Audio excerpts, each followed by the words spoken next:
All right. Are you looking to get started selling on Amazon in Europe? But that dirty word, it's like a 4-letter word, even though there's only 3 letters, VAT. Does that get in your way of like, oh no, I heard it's scary. It's this monster. It's gonna get us. Well, what I've come to learn through my own experience is that at the end of the day, in Europe, they want you to sell your products, because you're helping the consumers buy products they wouldn't be able to receive otherwise if you're not selling them in Europe. So to help ease some fears about what it's like selling in Europe and what that means as far as VAT, that scary word, I am super excited to have with me here today Melanie Shabangu from Avask, who actually Avask does my taxes for VAT. And I'm super excited to have Melanie here to shed some light. Melanie, thanks for being here today.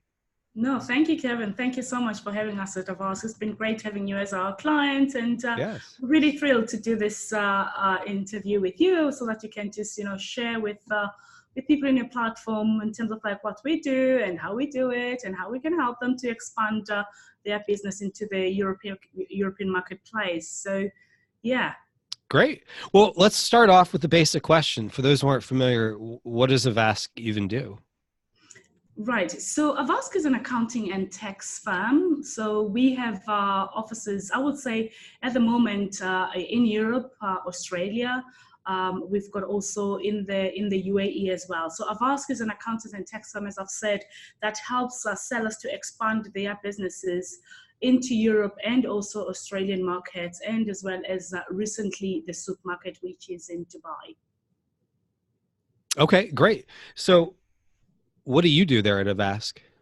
We help sellers with VAT registration, VAT compliance, tax advisory matters, accounting, and tax. Should you be looking to incorporate a company, which is I would say is not that much popular, as opposed to just getting on from the US and getting VAT registered with your business. Okay, great. What is your individual role there at Avask? So my individual role, I'm one of the tax partners here at Avask. Mm-hmm. So I would help clients with their tax advisory matters or anything that is outside of VAT, but also I look after the VAT team that will be helping you to expand your business into Europe. Great. So you're kind of the expert of all things European taxes, it sounds like. You could say so. All right. Well, I will go ahead and say so. I'll give you the credit of it. Thank you. We were just talking offline, and you definitely know your stuff. So I'm looking forward to getting into this. So just from a very basic standpoint of someone listening in, who most of our listeners are American based, or they're at least selling in America. What does that even mean? Because it's something we don't have in the United States. Right. So in the US, you have sales tax. In the UK or Europe, we have value added tax. Mm-hmm. So that's just the full word for that. It's value added tax. Great. I could tell you a story about when it started, how it started, but I think we need the whole day to do that. Okay. Gotcha. Now, from a very basic standpoint, because in the US, sales tax, when you go to buy something at the store, let's say it's $12. If it's 8% sales tax, they're going to add on 96 cents, I think, with my quick math. Yeah. So you'd be paying $12.96. So in Europe, if whatever the VAT rate is it added on top of the selling price, generally speaking, like on Amazon? Right. So one thing that I would say, and something that most sellers have made mistake of, is making sure it's not charging VAT. How is VAT chargeable? Anybody that is looking to expand their business into Europe, they need to ensure that they include a VAT, which is going to be in the UK, for instance, 19%. In Germany, it's another 19%.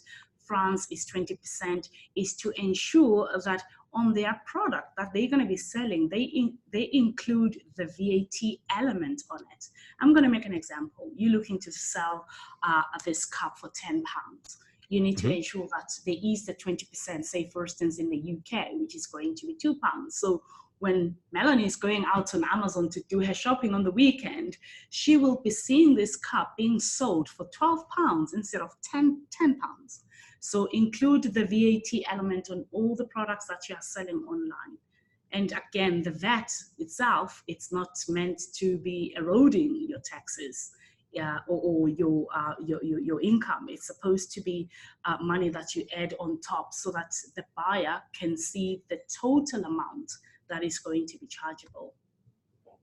Gotcha. So it's all included. So if you don't include what you intend to add on for VAT, it would be eating into your margins. But to your point, if you would have been selling it for £10 and you add on the extra two because that's the 20% Right. VAT, then it's included in there. And if you don't, then you basically would owe 1/6 of the £10 if you sold it at £10. Am I understanding that correctly? Correct. That's correct. That is spot on. That is correct. So Yes.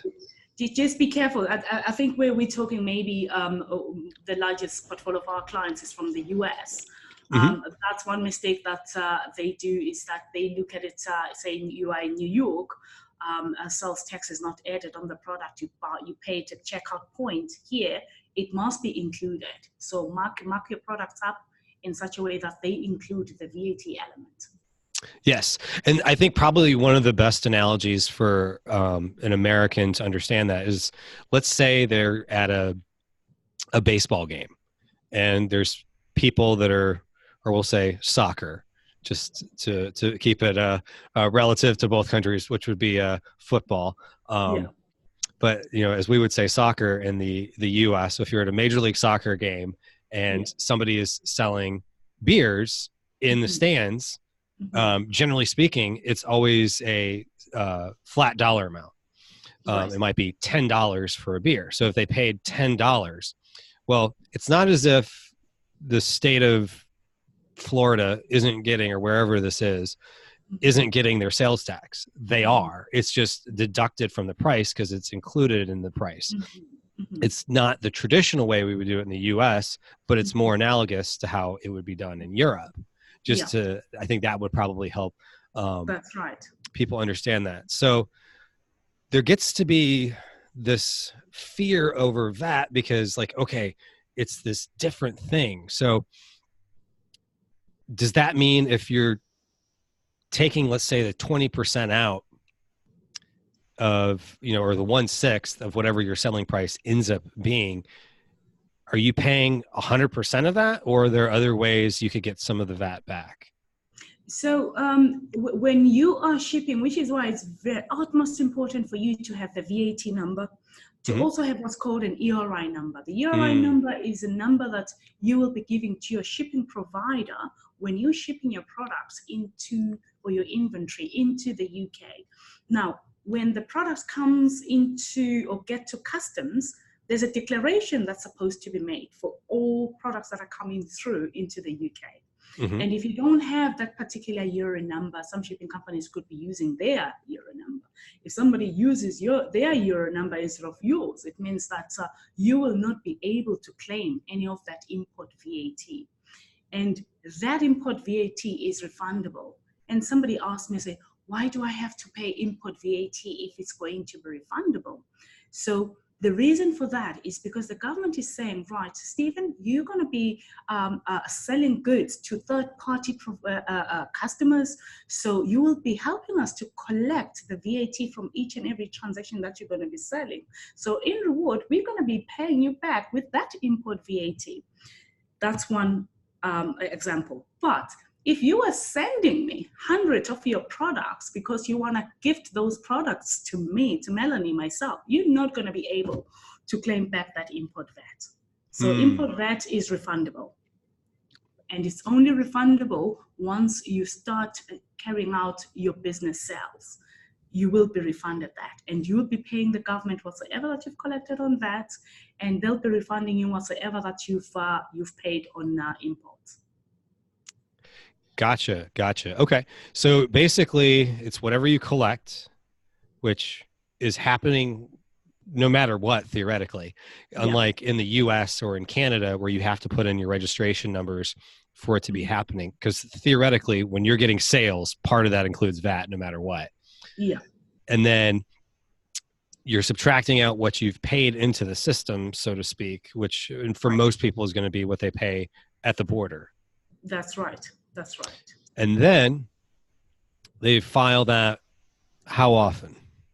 The VAT filing in the UK, the common way is on a quarterly basis. Now, you've got other systems in place which I wouldn't recommend, like filing annually. Usually, that is good for businesses that are incorporated in the UK, and also that's a budget killer, because if I'm going to be waiting for 12 months not knowing how much I'm supposed to be paying, you're Right. going to be paying hundreds of thousands to the government. And besides, what they do with that system, they make sure that the government is going to impose to you and say, we want you to give us £1,000 on a monthly basis. And that could be less, that could be more. So let's not go on that system because it's Okay. very, So very it's complicated. pointless. It's a pointless system. Now, the normal one for e-commerce sellers, I would say on a quarterly basis, that's when you're supposed to be filing. Now, the thing that is always confusing, especially for people that are coming from abroad or from America, is that, well, the quota is going to be ending in March. No, it's not like that. The quota ends from the effective date of VAT registration. So from the effective date of VAT registration, that's when the quota starts, and then it goes forward. We start counting from there. So your quota, your first quota, Okay. VAT quota, could even start from the 1st of September. Or it could start from the 1st of October, ending on the 31st of December. That's your first VAT quota.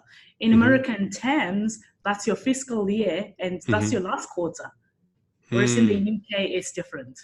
Okay, so you just got to watch out for that schedule, but Correct. I've found they will be more than happy to let you know if Of course. if you've not paid and they feel that you owe them. That's correct. That's correct. Yes. That's why we're here, to make sure that we remind you. And it's painful because every quarter you will get an email that your VAT return is going to be due on this day. Hmm. Providers, though, I mean, every quarter you will get a reminder. Yes, because it's important you pay it. It's like anything, as long as you're paying it, you're doing your due diligence. Now, what gets a little bit tricky is the understanding of VAT and how that works, across other countries. So can I take let's say I have inventory that I imported into the UK and that I store in the UK. Can I use that to sell into Germany or France or Italy or Spain? Of course, of course. So the good thing about us having being in Europe at the moment is the fact that when you ship your products into the UK, there are distance selling thresholds. Mm-hmm. So which means you can distribute the products, or you could get your product listed to all the Amazon platforms that are there. Mm-hmm. And then when a product is bought from Germany, Amazon is going to ship the product directly to that country for you. That is the distance threshold apply on that situation. Now, there is also another option if you wanted to start with registering in all marketplaces, which is part of the Pan-EU program. Absolutely fine. If you do that, you're gonna still ship your product into the UK, and Amazon is gonna distribute the product on your behalf as well, and physically store the products in all the countries, because you have VAT numbers for those countries.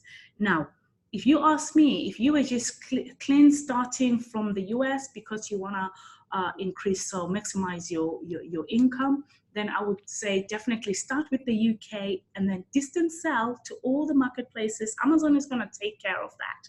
If you've done it successfully in the US, there's absolutely no reason why you can't do it in Europe. Okay. Yeah, that's a very good point. Now, one of the things, and there's some distinctions that have to be made, I think, for the mental barrier for a lot of people that are used to the US.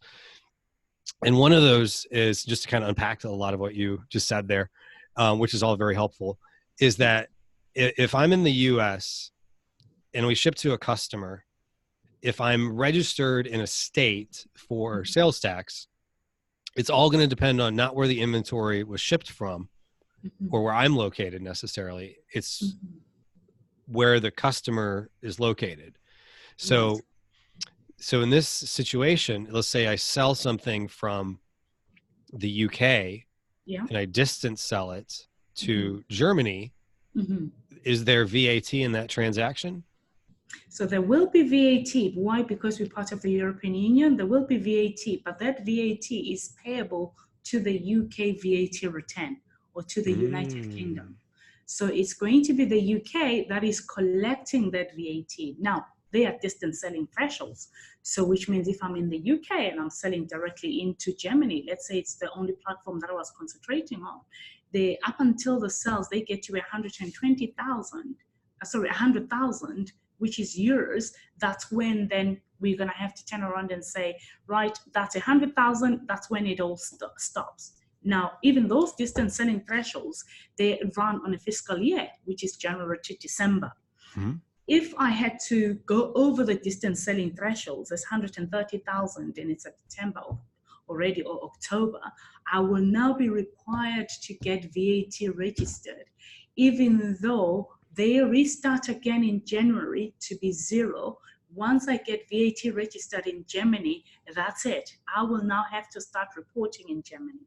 Now, the Mm. advantage for that is that if I now have to register in Germany, it means that I could get the products here in the UK and transfer some of the inventory into Germany so that they are now located closer to where my customers are. Now, if you're talking about Europe, Europe is got Austria, it's got Belgium, it's got Switzerland, it's got the Netherlands next to it, and all those countries, they are buying in the German platform. So it means that it's going to be quicker for them because you're going to be having your products in Germany. It's going to be quicker for them to receive their products, and that is a good thing. Buyers or shoppers, they love that. Yes. I agree. Buyers love it. I'm more of the mindset of kind of what you said before of keep it simple, especially to start off with, Mm-hmm. because VAT can get very complicated really quickly. And so start off um, with just the UK. And then when Correct. you get over the distance selling threshold, Yeah. you can, I would say then, then start worrying about it. But until then, there's probably no real reason to do it. No. No. Now, one thing I do want to make sure I'm understanding correctly, and feel free to correct me if I'm wrong here, is that basically the way it works with that is that you're responsible for VAT wherever you're importing into and wherever you're Correct. storing, and then That's wherever your sales have then hit above the threshold. correct. So it's That's kind of correct. in that order. So if you're That's right. importing into the UK and Yep. storing in the UK, it doesn't matter if you're starting out at zero, you're registering, right? That's right. As a That's right. US company. Correct. Correct. All right. But but But, you've got but 5 platforms. So take advantages in making sure that you're listing in the 5 platforms. That is very important. I agree. And it's as simple as basically just in each platform you can add your listings. Amazon has a translation program. Correct. Sometimes it works, sometimes it doesn't, because your listings might already be there in those countries. And Yep. from at least when I had tried, they only do their translation program generally Yeah. if it's a new listing. So sometimes you might have to go to a translation service, or even sometimes Google Translate, even though it's not great, it's better than nothing. Yeah. That's right. That's right. I would say language localization. Make Mm-hmm. sure that you get the people that speak the language, and just because you guys call a jersey something else, you say it's a jersey, we say it's a jumper. Ah, yeah, good point. Good point. Yes, even English needs to be um, Right. translated sometimes. That's right. So I would say language localization is very, very important, just because, and there's loads of language translators out there, honestly. Mm-hmm. There's people per hour, it's Fiverr.com. There's loads of people that can actually translate. So we live in a global world now. So it's easy to get such services. But definitely, I would say language localization, it just makes seriously sense, because if you listed something and you call it a jersey online, I haven't got a clue what you're talking about. Gotcha. That's a very good point. That's a very good point. So one question I do have is, in the US, if we were to talk about taxes and we use the word scheme, we imagine Bernie Madoff, who's the guy that went to jail, or, somebody like Wesley Snipes who didn't pay his taxes at all and went to jail. It's like usually jail time is something we think of when we think of scheme, like someone did something wrong. Yeah. What does scheme mean in the sense of the UK and Europe? Yeah. So the scheme, what it means is a particular, how could I explain it? I would say it's a particular type of registration that you're going to be choosing. So it's more like a type. So what type are you going to be going for? So instead of me calling it a type, I'm going to say it's a which scheme are you going to be going for? Okay. So like a calculation method? If I'm talking about scheme, it's going to be the type of VAT. So there's two VAT schemes that are in place. There is the standard rate scheme, which is 20%. There is also the flat rate scheme, which is 7.5%. Now, if you're going to ask me in detail what's the differences between the two, the main differences are the fact that the other VAT, which the standard rate scheme is 20%, the flat rate is 7.5%, and which one should anybody that is expanding to Europe be looking at? I would say that depends on the product that you are going to be selling. I'm going to make an example. Sure. You're selling you're selling iPads, which are very heavy weighted products. And then you've got somebody who sells iPhone chargers. So they are really tiny. And also there's earphones that you have. They're very, very tiny. If there was two people selling those products, I will turn around and say, well, the party decorations or the iPhone chargers, they're all very tiny, and I could have 100 of them in a small box like this. Whereas if you're talking about iPads, they are really heavy, just one. So which means that when it comes to shipping costs, I'll be paying more on imports. So I will advise that person that is actually selling the iPads, they go under the 20% VAT scheme. And somebody who's selling lightweighted products, they go under the flat rate scheme. So you can choose. However, if you're going to be going for the flat rate scheme, which is 7.5%, there are thresholds in place. If you anticipate that in the first year, your turnover is going to be more than £150,000, then I would say it probably not advisable for you to join that scheme, because it means that you're going to be closer. But if you joined it and say your sales, they were 130,000, that's the limit.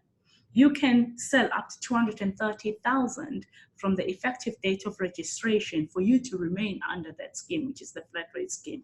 If your sales had to go over that, then you will be automatically transferred to the standard rate scheme of VAT, which is the 20%. Now, the other main difference is that if I register under the standard rate scheme, the import VAT is reclaimable.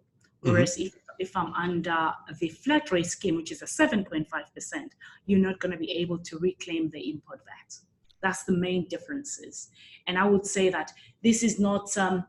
if I was consulting with a client, I would seriously not put a blanket rule and say everybody under this scheme, because that's good. I would say, let's look at the circumstances that you're coming with. Let's look at your products that you're selling. Let's see if it could work. Let's work out, let's do some quick calculation to see if it's going to be working out for you for that, for that particular scheme. But if you're turning around, you're saying my product is a seller, it goes off the market, and you bring in a large amount of inventory, definitely I'll say maybe the standard rate scheme is the best one, because we will be able to claim back all the import VAT that you would have paid at customs. Yeah, it's like one of those things that sometimes it comes down to what the what the math looks like. And for me, I had registered on the flat rate scheme, and one of the things with the flat rate scheme is you have to put in the industry code, and I put the wrong industry code. Yeah. And so I wasn't at the 7.5%. I was at Mm-hmm. like something else. And then I had, so it's a long story, but Mm-hmm. we went back and we fixed the, um, my my code back to the You're good. original date and Right. actually saved me a lot of money. So thank you, Okay. Avask, for helping me with that. Okay. Okay. Yes. And the the thing of it is, I find is that if you're I would say, at least in my philosophical head, and you can tell me if you disagree, that it's probably even less just the weight of the product and sometimes more just the general cost of it. So if you're wholesaling a product, your margins are a little thinner. And so Yeah. thinner margins might mean you might, because your product is costing you more to get it there, you Mm-hmm. may want to do the standard scheme. But if you're private labeling and you've got your own Absolutely. brand and it's relatively inexpensive, Mm. it's you're probably not going to get enough reclaiming back Yeah. to justify it versus the flat rate scheme. But I guess I. it really just comes down to talk to somebody that knows what they're talking about to see That's which right. makes sense for you. Yeah. And That's very, very clever, and I totally agree.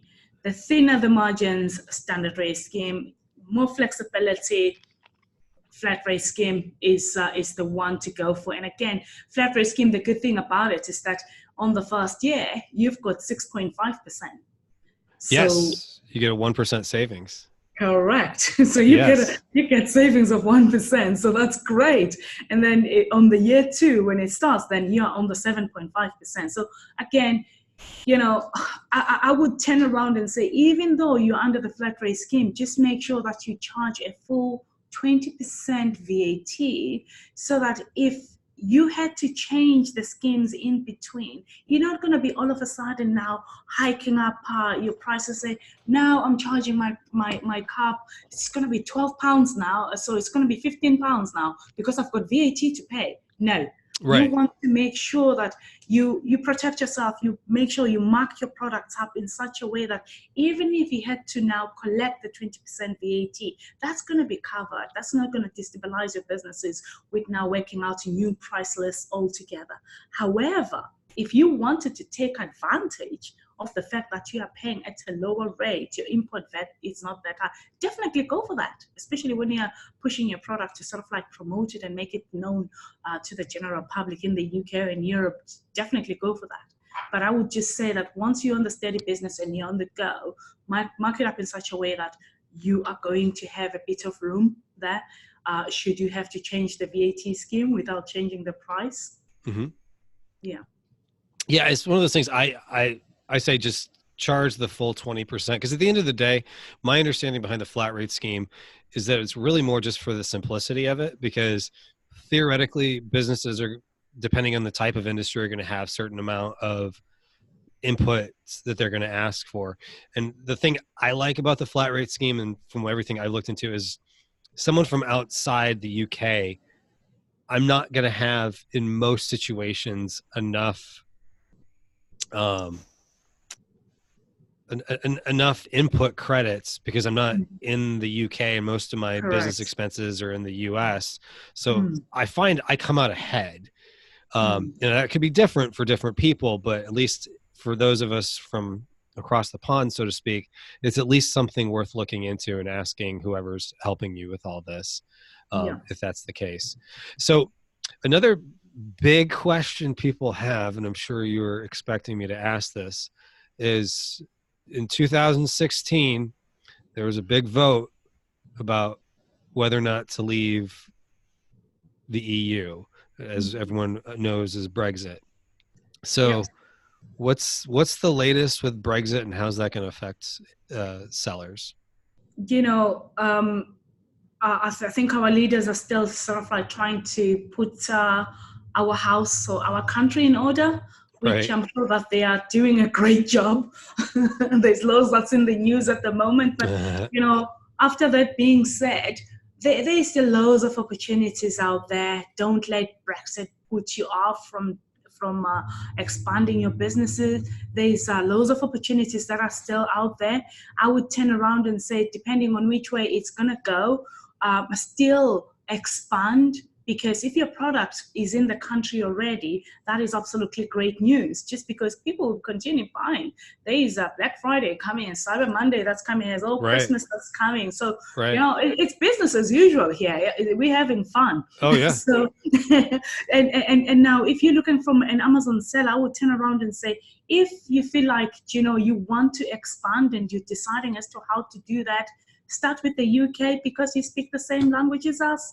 So different accents, but same language, we can understand each other. So start with the UK. And then again, distance sell in Europe. When Brexit comes, maybe we're going to have to look at maybe getting you a VAT number in one of the countries like Germany, where the VAT rate is lower, it's 19%. Or if you wanted to do 2 VAT registrations, again, that is absolutely fine, so that you have some inventory that is located in Germany to cater for the German public. But I mean, as far as Brexit is concerned, to be honest, don't let it to stop you from expanding, because there's still a fantastic opportunity out there. Whilst you're still waiting, thinking about it, other people are just going for the opportunities that are there. Absolutely. And I would challenge people to think of it this way. Right now, as you're listening to this, someone in Europe is going on amazon.co.uk or amazon.de, typing in a keyword for your type of product, and they're purchasing a product, and it's your competitor and not you, because you're not up there, if you're not up there. Right. And this person, this hypothetical person would have bought from you if you had been available for sale.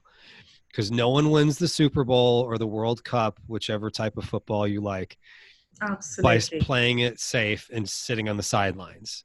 The people that win are the people that at least try, because it's easier to change your game plan in the middle of the game than it is to try to perfect it from the sidelines. Absolutely, couldn't agree more. I've never thought myself that I'm going to go on Amazon to buy Aga stove covers, but I did that yesterday because my husband decided that he was going to change the stove that we have at home, and now I was like going on Amazon. I don't even know what it's called. Aga stove covers, and I got it delivered in the office. So I didn't write my name. I just said I've asked accounting, and they were open. They said, "What is this?" I said, "Oh, it's for Aga stoves. You wouldn't know about this." So again, so what kind of stoves? It's an Aga, AGA. Okay. It's sort of like a countryside-looking monster. Oh, okay, like kind of like the old style stoves. Right. Put like wood in that you'd see like on Tom and Jerry or some cartoon or something. Exactly. I mean, 2 weeks ago, I would have never thought that I would actually buy something like this. But, all of a sudden, I'm looking for something that is different. And I looked at that. I didn't get a lot of people selling that. Right. But for the first one that came up, and I clicked on it and I just bought it because I couldn't be bothered. I wanted to get the stuff on. I think it was about £15 each, And you look at all those things and you're thinking, you go onto Amazon not knowing, you never know what you will need. And where Amazon as a platform is so popular, it's great, even down to stationery. If you're selling stationery, we've got a business account on on Amazon where we order from Amazon. We don't, to be honest, we don't go to a stationery shop to buy our office stationery here. We just go on Amazon. It gets delivered the next day, and it's absolutely great. Yeah, I mean, you can use it for just about anything. But it goes back to what I was saying. If you're not up there, people are still buying stuff. They're buying stove covers. And so if you're listening to this and you're like, I just lost a sale because I sell stove covers, well, that should be a lesson that you should be in Europe. So anyway, I really appreciate this, Melanie. So if somebody wanted to learn more about Avask, where would they go? So if you want to learn more about Avask, please do reach out to myself. And my email address is melanie@avaskgroup.com, or you can go to www.avaskaccounting.co.uk, where you will be able to get a contact page and you can complete that up online. And one of us is going to be able to reach out to you. We aim to reach out to you, to be honest, as soon as possible. I know that with the US, we sort of like sometimes 5 hours or 8 hours time difference, but somebody's definitely going to reach out to you. Okay, great. So we'll make sure to include that in the show notes. And thank you for being so giving with your information there. And this was helpful. And I learned a few things as well.